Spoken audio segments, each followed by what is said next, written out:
Ek het groot geword in my dorp, ou skoene en meelsakhemde. Ons nie oor geld gepraat nie, ons net oor lief met wat ons het.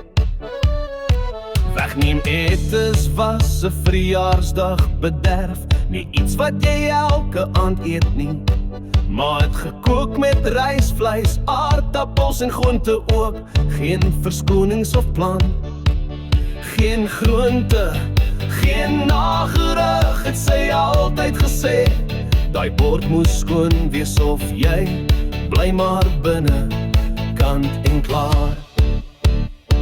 Ons is groot gemaak met ja oom en dankie tannie. Ons geweet van respek en het maniere gehad. Ons het ons sakgeld verdien met gras sny en haar. Ons het buite gespeel door die straatlig te skyn. Geen fone nie, net paddastoeltjies skiet en visvang by die spruit.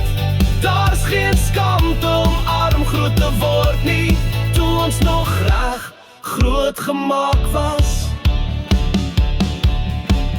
Kook was koud en in 'n glasbottel gehou. Jy kon hom ruil vir 'n soet dingetjie om te kou. Fietsen en skaats weg, kruipertjie speel. Trek het in die son tot laatnag toe. Huiswerk vir speeltyd, dis hoe dit was. Die boere gehelp sonder vrees of las. Deure oopgehou, sakke gedra, sterk, vriendelik en waaksaam, so was ma. Ons is groot gemaak met ja oom en dankie tannie. Ons weet van respek en het maniere gehad. Ons het ons sakgeld verdien met gras sny en hark. Hout gepak vir vuur in die koolstof of die braai. Ons het buite gespeel tot die straatlig te skyn. Geen fone nie, net paddastoeltjies skiet en visvang by die spruit.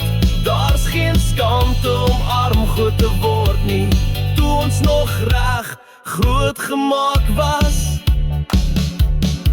As jy gekarm het jy dit gehoor van jou ma of enige groot mens daar buite se koor. Dit was nie misbruik nie, dit was liefde en eg, wat reg van verkeerd met vuur in hul oë uitspyl.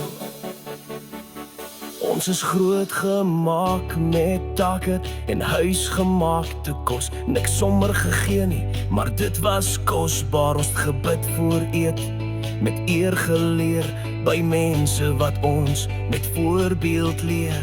Ons het buite gespeel tot die dag nag word. Fiets gery in daai laaste lig se skyn. Daar's geen skaamte in 'n eenvoudige stryd, toe ons nog regtig reg groot gemaak was.